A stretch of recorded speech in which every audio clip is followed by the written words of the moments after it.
তো hello everyone, তোমরা সবাই কেমন আছো? আর আমি মল্লিকা এসে গেছি আজকে আরও একটা নতুন ভিডিও নিয়ে। কাল তোমাদেরকে বলেছিলাম যে ন্যাড়া পোড়ার পরের দিন হোলি আমরা কীভাবে খেলি সেটা তোমাদের সাথে শেয়ার করব। কিন্তু হোলি তো আমি খেলিই না, কারণ আমার অ্যালার্জির ভীষণ প্রবলেম আছে, তাই জন্য।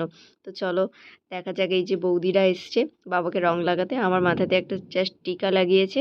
ও, ওরা চলে যাচ্ছে, এবার আর কে আসে দেখা যাক। বড়রা কেউ হয়তো আসবে না, তারপর বলাও যায় না, আসতেও পারে। আর এদিকে তোমাদের সাথে কথা বলতে বলতে দেখো এই পুচকে চলে এসছে, ও নিজেই মেখে ভূত হয়ে আছে, ও নাকি আবার আমাদেরকে মাখাবে। তারপরে আমি বলেছি, আমাকে বলেছিল বুলটি পিপি তোমার গালেতে রং লাগাবো, কিন্তু আবির নিয়ে এসছে, যদিও বা রং নিয়ে আসেনি। তো এই যে হাই বলছে, আমার গালেতে জাস্ট একটু আবির দিয়ে দিল। আমি বলেছি অ্যালার্জি আছে, গোটা মুখে মাখবো না, তাই দুটো আঙুল দিয়ে দিয়ে দিয়েছে। হাই বলতে বলছি বলছে না, লজ্জা পাচ্ছে।